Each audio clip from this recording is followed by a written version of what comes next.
Hello everyone. तो आज की क्लास बहुत ही ज़्यादा स्पेशल होने वाली है और इस क्लास में हम सीखेंगे यूज ऑफ दैट। दैट के टोटल हम लोग 4 यूज सीखने वाले हैं।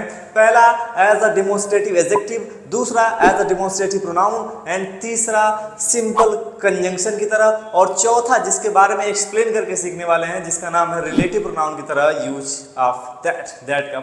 चलिए तो पहला अगर हम यूज ऑफ दैट का पहला प्रयोग बात करें तो उसका हम डेमोन्स्ट्रेटिव एडजेक्टिव की तरह कर सकते हैं। जैसे एग्जांपल के लिए जैसे आपने कहा कि जो दैट है हमारा वो कैसे यूज हो जाएगा, देखिएगा दैट आएगा और उसके बाद क्या आएगा, कोई ना कोई नाउन आएगा, राइट। और ये नाउन कैसा होगा, सिंगुलर, क्योंकि जब प्लूरल चीजें होती है तो दैट का क्या बनता है, दोज, राइट, दिस का दीज, ठीक है। तो यहाँ पे सिंगुलर की तरह यूज होगा, ठीक है। समझते हैं एग्जाम्पल से और इसको हम क्या कहेंगे वो भी दिखाते हैं अभी, ठीक है ना। जैसे हमने कहा क्या कि दैट पेन इज हेयर, वह कलम यहाँ है, कौन सा, वह कलम। तो यानी कि पेन से बारे में बता रहा है, कोई कलम है तो उसके बारे में वह कलम, वो वाली कलम। तो ये क्या कर रहा है, यहाँ पे एडजेक्टिव बना, कौन सा, डेमोन्स्ट्रेट इशारा कर रहा है, यह कलम, वह कलम, राइट। तो वह कलम, दिस पेन, दैट पेन, तो इस तरीके से क्या बनते हैं, डेमोन्स्ट्रेटिव एडजेक्टिव। लेकिन हम किसके बारे में सीख रहे हैं, स्पेशल दैट के बारे में, इसीलिए दैट किसकी तरह यूज किया जाता है, तो आप लोग कहिएगा डेमोन्स्ट्रेटिव एडजेक्टिव की तरह। किसकी तरह, डेमोन्स्ट्रेटिव एडजेक्टिव की तरह, राइट। तो इसको हम यहाँ पे लिख देते। दूसरा देख लेते हैं इसका क्या यूज हो सकता है। दूसरा यूज होता है डेमोन्स्ट्रेटिव प्रोनाउन की तरह, राइट। एडजेक्टिव और प्रोनाउन में क्या है, किसी नाउन से पहले आकर के कुछ डिटेल्स ऐड करना तब एडजेक्टिव होगा, प्रोनाउन सिर्फ नाउन को रिप्रेजेंट कर देना। जैसे हमने कहा that is pen, that is a pen, वह एक कलम है।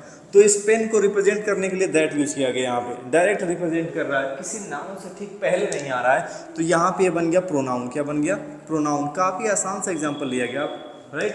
तो दैट का प्रयोग आप यहाँ पे प्रोनाउन की तरह, लेकिन कौन सा, इशारा कर रहा है, यानी कि डेमोन्स्ट्रेट कर रहा है। तो ये बन गया demonstrative pronoun, right, demonstrative pronoun. तीसरा यूज देख लेते हैं, ओनली कंजंक्शन। क्या कहेंगे, ओनली कंजंक्शन, ओनली कंजंक्शन, सिर्फ कंजंक्शन की तरफ फंक्शन कैसे कर सकता है, जरा समझते हैं। तो सिर्फ जब दैट कंजंक्शन की बात करता है ना, तब ये कुछ ना कुछ चीज़ों को एक्सप्लेन करना चाहता होगा, यानी कि कुछ एक्स्ट्रा बताने की कोशिश है। जैसे आई नो, मैं जानता हूँ, तो आप पूछेंगे क्या, I know that you are a good student, मैं जानता हूँ कि आप एक अच्छे विद्यार्थी हो, क्यों, क्योंकि आप पढ़ रहे हो इस समय, ठीक है। तो इसीलिए क्या कहते हैं हम, I know that you are a good student. I know that का यूज हमें सीखना था। एग्जाम्पल नीचे नहीं लिखेगा, इसीलिए यहाँ पे लिखते हैं, I know that you are a good student, right. तो यहाँ पे जो दैट है सिर्फ कंजंक्शन की तरह, जो कि कंजंक्शन वाले टॉपिक में पढ़ेंगे, इसको एडजेक्टिव वाले टॉपिक में पढ़ेंगे, और ये आगे हमारा जो प्रोनाउन शुरू होगा जिसके बारे में हम जानेंगे, कौन सा, डेमोन्स्ट्रेटिव प्रोनाउन, राइट। और लेकिन यहाँ पे हमें अब किसके बारे में सीखना है उसकी बात कर लेते हैं, तो वो है एज अ रिलेटिव प्रोनाउन। किसकी तरह, रिलेटिव प्रोनाउन की तरह हम दैट को सीखने की कोशिश करते हैं। Now we are going to talking about that as a relative pronoun. तो चलिए हम अब दैट को बात करते हैं कि रिलेटिव प्रोनाउन की तरह किस तरीके से यूज हो सकता है, ठीक है। तो लिखा गया रिलेटिव प्रोनाउन, अभी किसका यूज पढ़ रहे हैं, यूज ऑफ दैट। तो हमने 3 यूज सीख चुके हैं, अब हम रिलेटिव प्रोनाउन की तरह दैट का यूज देख रहे हैं। पूछ रहा है क्या कि अब यहाँ पे आपको क्या भरा जाएगा और क्यों भरा जाएगा, ये जानना जरूरी है। क्या भरा जाएगा वो आपको आ चुका है, 4 ऑप्शन दिए गए हैं। लिखा गया द मॉन्क, यानी कि वो monk, right, and his cow, और उसकी गाय, राइट, डैश केम यस्टरडे, जो कल आए थे, ठीक है। हैज या हैव कम अगेन, वो फिर से आ चुके हैं। तो इसीलिए यहाँ पे ट्रिकी क्वेश्चन ये भी है कि हैज लगाना चाहिए या हैव, यहाँ पे ये क्या आना चाहिए, इसको बताओ तो जाने कमेंट्स में, आप वीडियो रोक के बता सकते हैं, ठीक है। चलिए, तो आप ज़्यादातर यहाँ पे सबको समझ में आ रहा हो दैट लगाएंगे, लेकिन क्यों लगाएंगे ये समझिएगा। अब यहाँ पे हमने कहा कि हु, आप आ जाओ काम कर लो यहाँ पे। तो इसने कहा कि मैं मॉन्क यानी पर्सन को तो संभाल लूंगा, लेकिन मैं काऊ को यानी कि एनिमल्स के लिए नहीं आता हूँ। तो यानी कि इसका पत्ता कट गया, यहाँ से ये नहीं आ सकता, ठीक है। फिर पूछा गया कि अच्छा चलिए ठीक है, होम आ जाइए। तो इसने कहा कि मैं भी पर्सन के लिए आता हूँ, लेकिन मेरा काम तो ऑब्जेक्ट की तरह रहता है, यानी कि मैं ऑब्जेक्ट बनने के लिए बनाता हूँ किसी को, किसी पर्सन को ऑब्जेक्ट बनाता हूँ। यहाँ पे तो कम वर्ब की सब्जेक्ट बनना था, तो मैं तो वैसे ही नहीं आ सकता, तो यानी इनका भी काम समाप्त हो गया। ठीक है, अब आगे बढ़े तो कहे विच से आ जाओ, तो विच ने कहा कि मैं एनिमल और थिंग्स को तो संभाल लेता हूँ लेकिन पर्सन नहीं संभलते मुझसे, यानी कि मैं क्या करूँगा कि इस एनिमल के लिए तो यूज कर दिया जाऊँगा लेकिन इस पर्सन के लिए नहीं। तो यानी कि एक ऐसा खिलाड़ी मिला हमें जिसका नाम है दैट, जो कि पर्सन एनिमल्स के लिए दोनों के लिए यूज किया जाता है, और ये सेंस के आधार पे सिंगुलर और प्लूरल दोनों को रिप्रेजेंट करता है। कौन? दैट। तो हमने क्या देखा कि दैट को हम क्या कहेंगे कि ये एनिमल, राइट, एंड थिंग्स, और साथ में अकॉर्डिंग टू सेंस ये सिंगुलर भी होता है और प्लूरल भी होता है। ठीक है ना, समझते रहेंगे। अब यहाँ पे देखिएगा तो हमें क्या मिल गया, यहाँ पे क्या लगाना है? दैट। पूछ रहा है केम यस्टरडे, जो कल आए थे, हैज या हैव कम अगेन, तो कौन आया है? The monk and his cow, दोनों। तो यहाँ पे क्या लगाएंगे? हैव लगाएंगे, हैज का यूज नहीं करेंगे। तो इस तरीके से हमने देख लिया, यानी कि क्या होगा कि जो दैट है ये अपने एंटीसीडेंट के आधार पे, अपने एंटीसीडेंट के आधार पे ही इधर क्या बनेगा? सिंगुलर बनेगा और प्लूरल बनेगा। ठीक है, ये डिपेंड करेगा इस बात पे।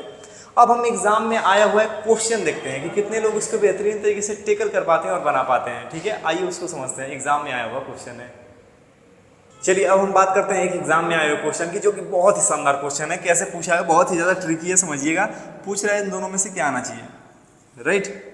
लिखा है आई केयर, मैं केयर करता हूँ किसी किसी, फॉर एवरीबडी, हर किसी की, एंड एवरीथिंग, हर एक चीज़ की, दैट यानी कि जो क्या बिलोंग या बिलोंग्स या बिलोंग टू मी, जो मुझसे संबंधित है। ठीक है, तो ये हो गया सिंगुलर फॉर्म, क्योंकि वर्ब में यस या यस जोड़ने से सिंगुलर बनती हैं और ऐसे क्या बनती हैं? ये प्लूरल बनती हैं। ठीक है, अब आपको बताना ये है कि यहाँ पे कौन सी वर्ब आएगी, सिंगुलर होगा दैट यहाँ पे या दैट प्लूरल होगा, ये सोच के बताना है, राइट। तो अब इसको बड़े ही आसानी से समझिएगा। देखिएगा, जब हम एवरीबॉडी की बात करते हैं तो ये सिंगुलर वर्ड होता है, यानी कि बल्क में ना दिखा के, यानी कि हमने एक एक करके, यानी एक एक करके दिखाता ज़्यादा को है। ठीक है, वैसे ही एवरीथिंग यानी कि ज़्यादा चीज़ों की बात कर रहा है लेकिन एक एक करके बल्क नहीं बनाता है, बल्कि एक एक करके सबकी बात करता है। जैसे मैं कह दूँ कि मैंने क्लास में सबसे हाथ मिलाए, तो मैंने क्या सभी के साथ एक साथ हाथ मिला लिया होगा? नहीं, एक एक करके मैं सबसे हाथ मिलाया हूँ, राइट। वैसे ये क्या होता है? ये सिंगुलर अपने आप में ट्रीट करते हैं, इसीलिए इनके साथ सिंगुलर वर्ब जाती है। तो इसीलिए इसका एंटीसीडेंट क्या बना? ये अभी हमने बात की थी कि अपने एंटीसीडेंट के अकॉर्डिंग यूज किया जाएगा। तो इसका एंटीसीडेंट ये बन गया। तो जब ये इसका एंटीसीडेंट बना तो इसको हम सिंगुलर की तरह ट्रीट करेंगे, प्लूरल यहाँ पे नहीं लगाएंगे। ठीक है, तो यानी कि ये अपने किसके? अपने एंटीसीडेंट के आधार पे सिंगुलर या प्लूरल हो सकता है। जैसे हम कहते हैं I know the boys, I knew the boys, मैं उन बच्चों को जानता हूं। ठीक है, dash is ready to go there,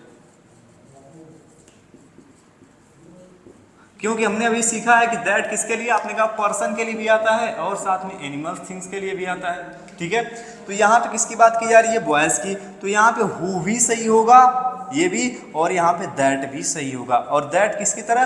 तो इज नहीं आएगा, यहाँ पे क्या यूज किया जाएगा? आर का यूज करेंगे। क्यों? क्योंकि इसका एंटीसीडेंट बॉयज है, ना कि बॉय है, इसीलिए हम क्या कहेंगे? प्लूरल था, इसीलिए यहाँ पे क्या है? प्लूरल का सेंस देगा और यहाँ पे क्या आएगा? आर का यूज किया जाएगा। यानी कि according to sense singular plural दोनों होता है।